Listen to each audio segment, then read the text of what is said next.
5 years ago. So, I'm Janna Jihad. I'm 13 years old. I live in in Palestine, and I'm the youngest registered cross-court carrying drones in the world. So,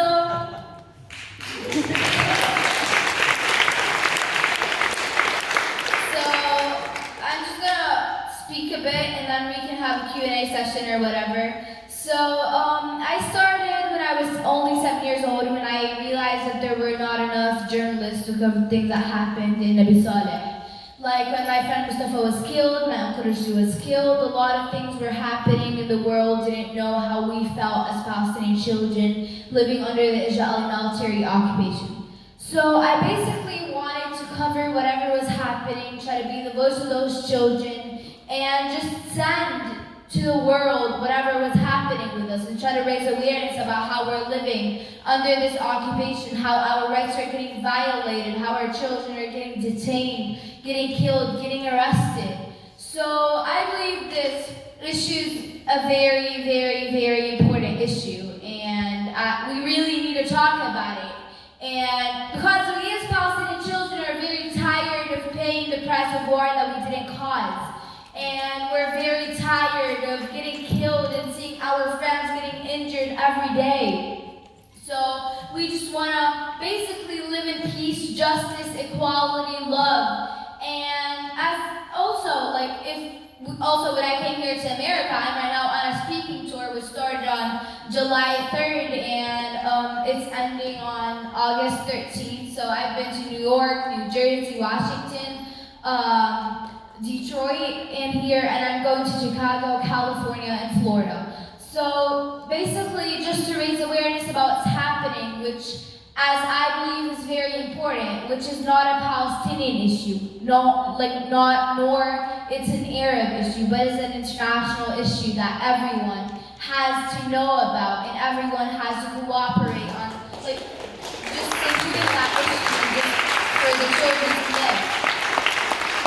So we're trying to speak about how we're living under this occupation, and which is basically our lives as Palestinian children.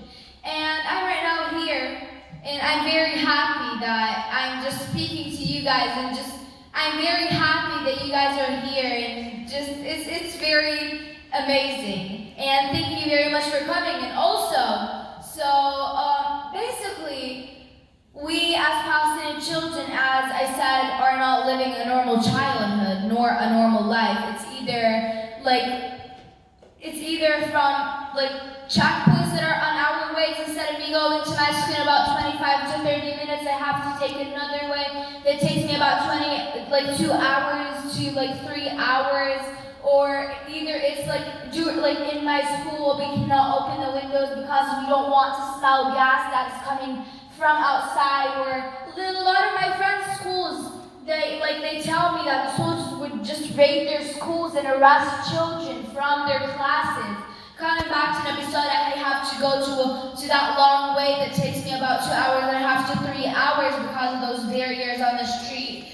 Or just being in my house and trying to study and cannot concentrate because of the gas canisters that are bumping near my window. Or because of when I'm trying to live my childhood and play soccer on the street with my friends, soldiers would come and start shooting at us just because of us trying to live like any other child around this world.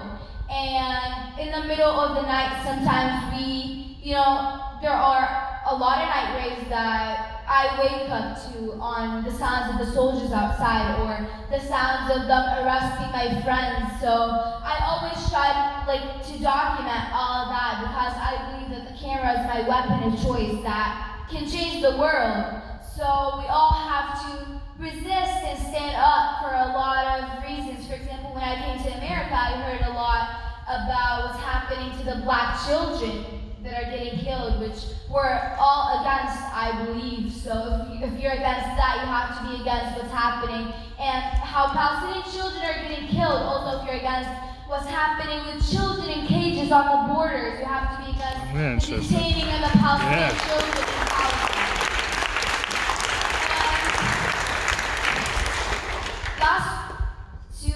ago, I've been in New York, in Washington for a whole week trying to speak in the Congress, and I met with some representatives in their offices and some senators and stuff, and I also met with Betty McCollum, which she's someone that I'm very proud of because it's very important to support her bill and her legislation, which we're trying to raise awareness about. It's basically to end the U.S. funding for any violation of the Palestinian, all the children around the world, which are basically getting detained because of the United States money that are, they're giving, and a lot of Palestinian children are getting detained, and right now there is about 270 Palestinian child in the Israeli occupation jails, and also we get subjected to military courts, if you didn't know, not as any other child around this world which goes to normal children courts or anything. So basically, based on the Israeli military court laws that says if you're 12 years old or enough, you can get arrested, interrogated, treated like a criminal just because of you trying, to just defend your house, defend your land, defend yourself, defend your family. And also when I was coming back from Jordan, last year when I was only 12 years old and 4 days, I was stopped and interrogated for 3 hours. And also, right before that, the Israeli Ministry of Strategic Affairs made a secret report about me, saying that I've been a threat on their state just because of me trying to document whatever was happening.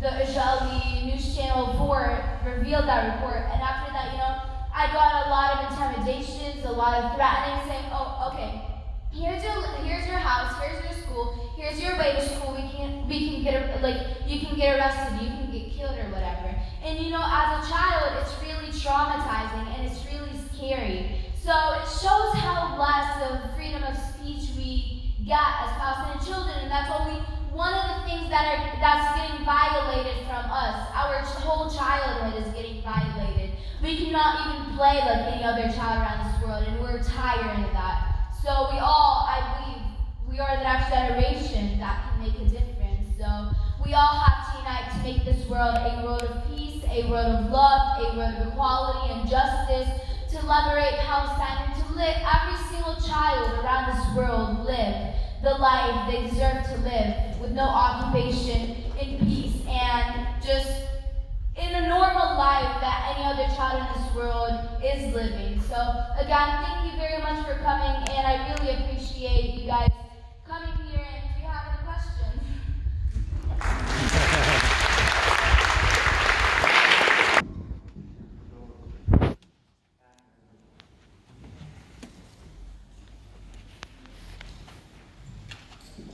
Thank you. Have you ever been able to get used to the injustice around you? Got callous or unfeeling about it? Have you ever gotten to that point? Okay, it's very abnormal to get used to something that is not normal. So I believe it's wrong. It's wrong for me to normalize something that is not normal. Although it's I'm getting subjected to all of that every single day. But normalizing stuff that are not normal is wrong. So no.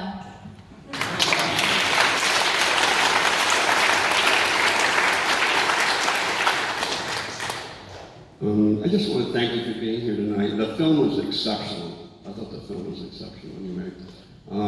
That's like a small part. Yeah, this film brought back a lot for me because in 2013 I went to Palestine and I was at Nabi Sahel. Oh wow. And I was a photojournalist, and I just want to tell everybody in the audience, it was absolutely, totally intense. I got flashbang grenades thrown at me. I got any and every kind of tear gas canister fired at me. I got live ammunition that landed near my feet, and it was so incredibly intense. So everybody needs to know that every word that comes out of your mouth is the absolute, total, complete truth. And I just can't tell you how proud of the Palestinians that I met over there, and I'm so grateful to be here to hear you speak. One last thing. When I was photographing the Palestinians and they were launching their rocks, and they were launching them at the IDF soldiers, I had an epiphany. What I was seeing was American. What I was seeing is Native Americans with bows and arrows. That's exactly what I was seeing. No difference. So, thank you. Bless your heart.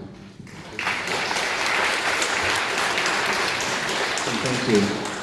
I want to make one fundraising appeal. One thing I learned from a former U.S. Senator, James Advocacy, Arab American, is you're always raising funds.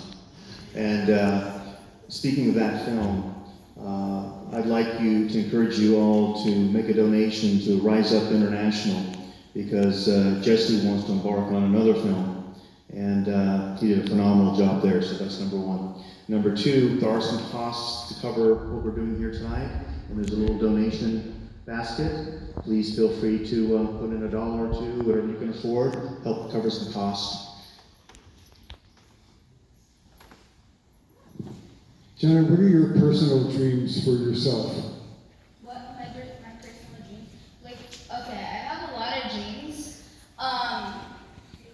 Where do I start?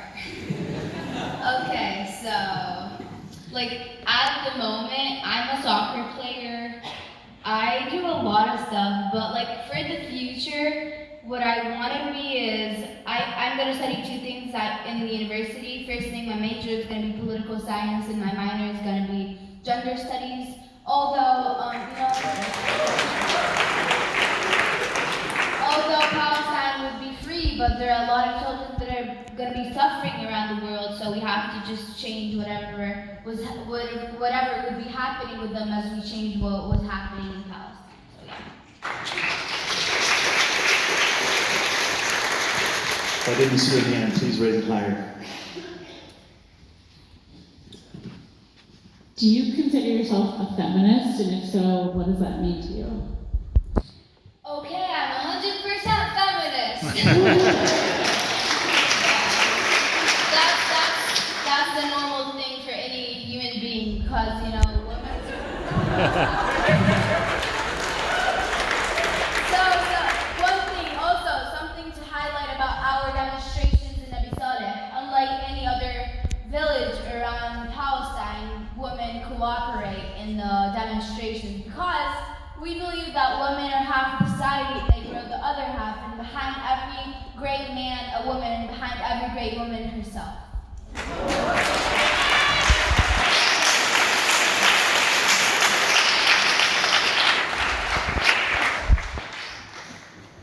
Back here. Assalamu alaikum. A couple of things I would like to ask, if you can first maybe a little describe, like, I don't know, like one day or whatever you think, like one day, how you spend one day there when you wake up. We saw a little bit in the movie, because under that abnormal conditions, like how your day was like going to school or something, you know. And maybe another thing will be, I would like for you to give, maybe here to us, but specifically to our youth here, some kind of message to inspire them, to encourage them, because youth in Palestine, they are living under so abnormal conditions, but they are so inspirational, motivational to fight, to resist. But what about our youth here? What is the message for them? It's kind of under normal conditions to do something to raise what awareness, what you are doing so perfectly, so inspirationally. God bless. Thanks. Thank you. Okay, so the first question was how my normal day would be. So as I said, I wake up at 6 a.m. in the morning. I have to go to school, unfortunately. So on my way to school, I face 3 checkpoints because my school is in Ramallah and I live in Nabi Saleh, which is basically 25 to 30 minutes far from my house. And if there were checkpoints, basically, so the Ijali checkpoints in Palestine and in the West Banks, they're basically barriers, and they're not checkpoints. So they don't check your ID and then let go. It's just a barrier on the street. It blocks the way, and you cannot get in. Even if you try, there are like armed Israeli military soldiers on like right next to the like right on the street, and they would start shooting at your car. And instead of me going to my school in about 25 to 30 minutes, I have to take another way that takes me about 2 hours and a half to 3 hours. And in my school also, as I said, my school's like right in a clash point, like it's right in a clash point. So basically we cannot open the windows, and sometimes we cannot go out because I don't want to smell gas canisters that are just getting bombed right next to my school. And a lot of schools got raided. Personally, my school never got raided, but a lot of schools got raided. So coming back, also I faced checkpoints in my village. You cannot, basically, when there are raids, you cannot concentrate on your studies or anything because your mind would be, oh, maybe someone got injured, maybe someone got arrested, maybe someone got killed. So it's very hard to study and to concentrate on anything living under occupation. And even when we try to play, we get shot. Like, Israeli occupation would start shooting at us, gas canisters, because of us playing soccer in the middle of the street. So sleeping also, we have night raids, which are basically the Israeli occupation soldiers would raid the village at 3 a.m. in the morning and just wake you up with that huge weapon on your head. Just imagine yourself sleeping and just waking up on soldiers just breaking in your house, breaking all your toys, and putting that huge weapon on your head and just threatening you if they didn't arrest you, they would kill you. And I documented a lot of my friends getting arrested, and I documented a lot of those night raids that happen like really often. And my message to the world is basically that we all have to unite. Because, you know, we just, as the next generation, we don't have to repeat all of those mistakes of the, like, leaders right now. They're all separated, they're all divided, everyone is just, they just care about themselves. But we all have to care about each other and love each other. And that's the whole point, and that's the only thing that the people, they don't get, is that we all can live together, we all can live in peace, we all have to live in peace, and that's what we all deserve. Yeah.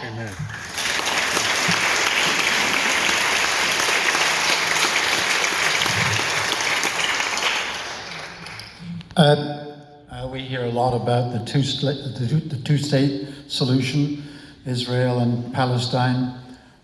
Do you believe in the future, looking ahead, that two states can live side by side in peace, Palestine and Israel? No. So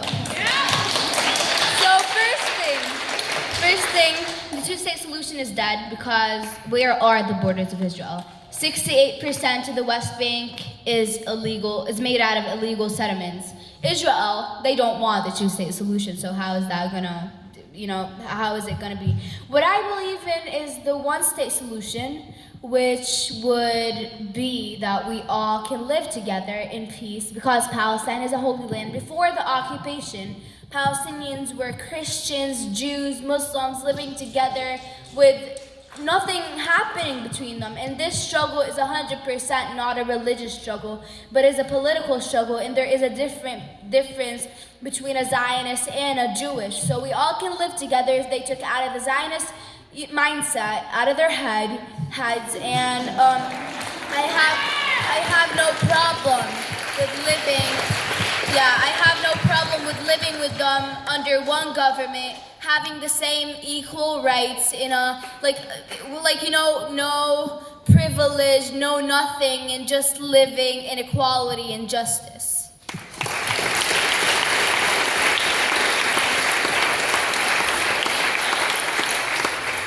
Hi, Janna. Hi. Hello, Sahla. Sorry. Oh, my question to you is, wow, this is really loud. I'm sorry.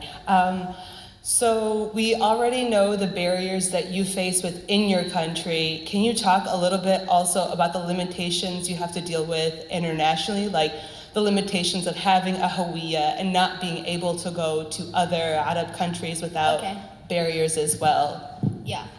So fun fact, I was born in Florida, so I have an American passport, so it's pretty much easier for me to travel. But I also have a Palestinian passport, so I cannot travel throughout the airports in Palestine. But I have to go throughout the borders, crossing the borders to go to Jordan and then travel from Jordan. So for any Palestinian citizen with them having only a Palestinian passport, it's very hard for them to get a visa, especially to America. So that's why I'm here with Nadia and not with anyone from my family, because it's like the hardest thing ever. And yeah, it's very limited, like for you, it's like, I think like we have only just like a couple of countries that you can go to without a visa, and that's something, you know, it's a big deal for us. And having a Palestinian Hawiyya means an ID. So having a Palestinian ID is just super hard, and just, you know, it just, you cannot go to any place in, you know, the freedom of movement that you deserve. Yeah.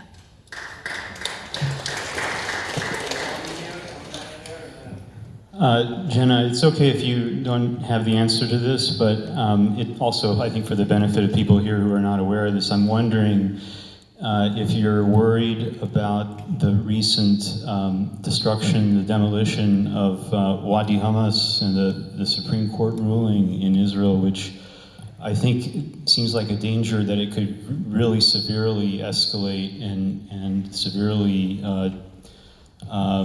worsen the conditions, because it gives the go-ahead to the military to demolish people's homes in Area A, all along Area A, which is supposed to be Palestinian controlled. I mean, this is a very dramatic escalation, it seems like. I'm wondering if you have any thoughts or if there's any plans to do anything about that.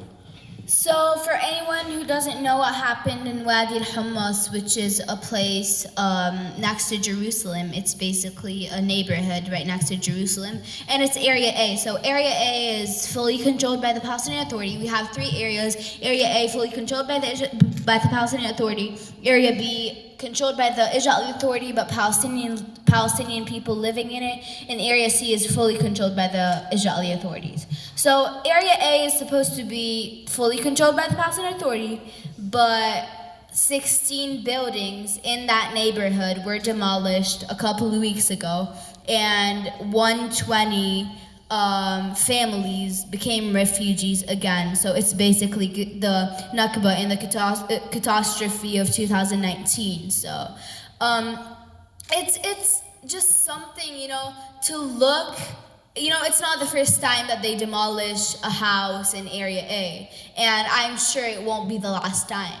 But it's something, you know, because they're always saying, oh, Area A is Palestinian and stuff, and it's just something to show how it really is not, and how we always have talked about the Nakba and how it's pretty much wrong, and they're keeping on doing all of that, and just a lot of Palestinians, 120 families, and you know how the Palestinian families are pretty big. Like, you might have 6 children in each family. So, I believe maybe thousands of people became refugees again.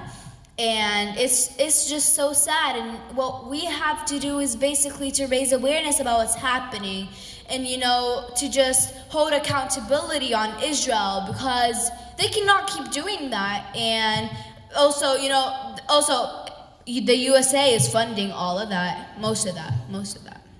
So we all have to stand up for that, and I don't think any of you would love that their government is basically just funding the violation of any other human's rights on their names. So you guys have to stand up for that, and just have to just stand up for that and try to remove all of those injustice stuff that are happening around the world. Yeah.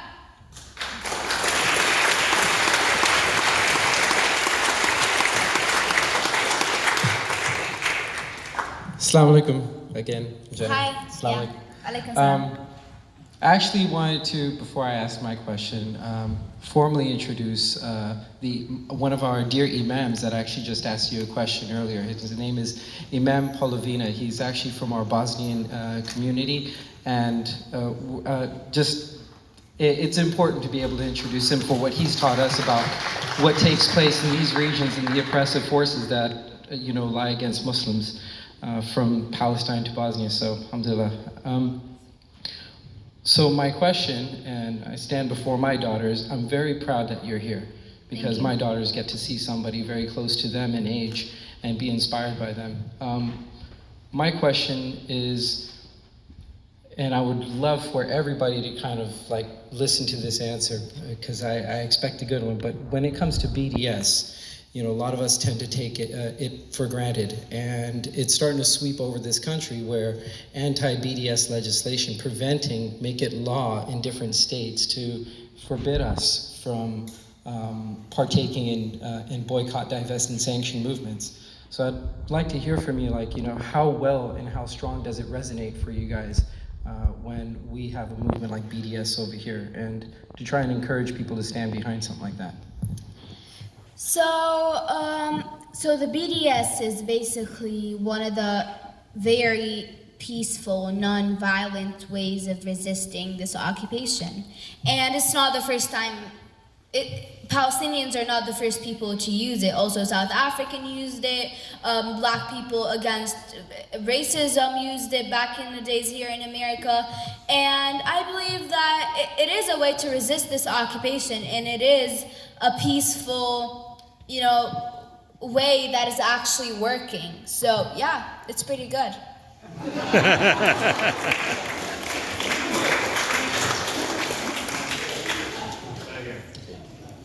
Yes, what I noticed is that your English accent is absolutely perfect. How did you manage that?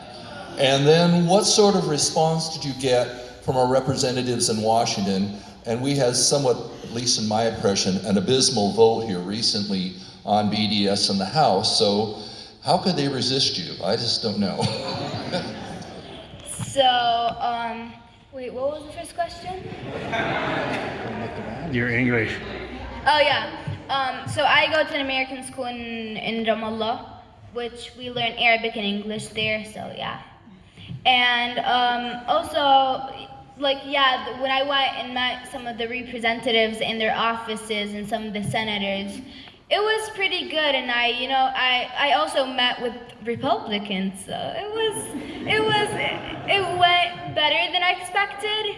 And I'm happy about raising awareness, reaching that point where I can raise awareness in the House and also in the Senate. So it's pretty good, and I believe if all of us should try to raise awareness everywhere, because it's very important.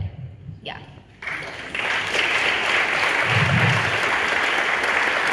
And actually, when I went, it was the same day that the anti-BDS legislation thing was there.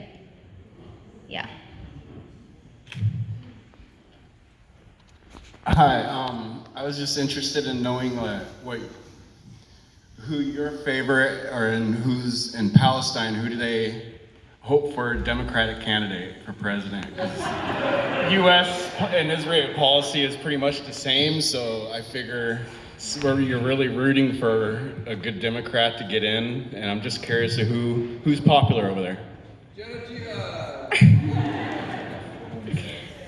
So, and the Palestinian Authority. So the Palestinian Authority, personally, it's not very effective in Palestine because it's basically, we're under occupation. And they're under occupation too. So we're all controlled by the Israeli authorities. And it's sad, but, they can do a bit more. Yeah. Yeah, and here, anyone, don't vote for Trump again, because anyone in this world, I swear, is better than that person. Okay. So I'm gonna have this gentleman ask a question, and then I see 5 other women. So all the men, you wait till all the women finish, and then we'll get to you. Ladies first. Yeah. Well, if it helps, this question's on behalf of my daughter. So she is 11 years old. She looks up to you as a very senior, established journalist. And so the question is, did you have journalism role models, whether somebody like Dina Takruri from AJ Plus, or journalists in Palestine? So I have two members in my family that are journalists, which is my uncle Bilal, and my aunt Nariman. So they're basically journalists, and they like help me learn more about journalism. And journalists that I look up to internationally, I don't know, but there are a lot of Mark Lamont Hill. He's great.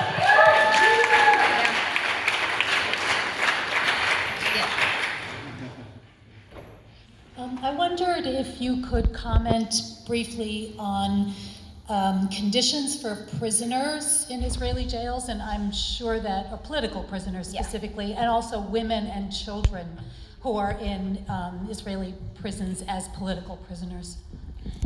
So basically, what we face during the arrest, we get subjected to a lot of stuff. One of those, we have levels. First thing, you get arrested, then you go to the interrogation center, you get interrogated, then you go to jail.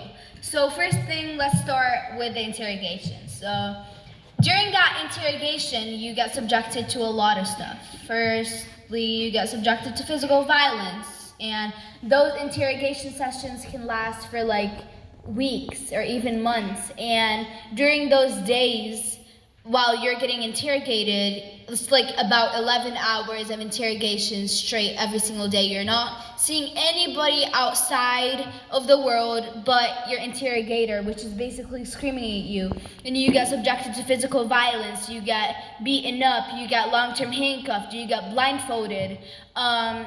You get one meal a day. Sometimes you cannot go to the restroom, and that can last for days. And during also the interrogation session, after going, especially for children, when they get out of it, they're basically usually traumatized and having, they would get out of it having mental and psychological issues. And it's pretty hard, and after that you get jailed. So in the jail, there are a lot of bad stuff. So basically, you have to buy your own clothes, have to buy your own food, because the food that they give you, the food that they give is basically, it's not edible. It's so bad.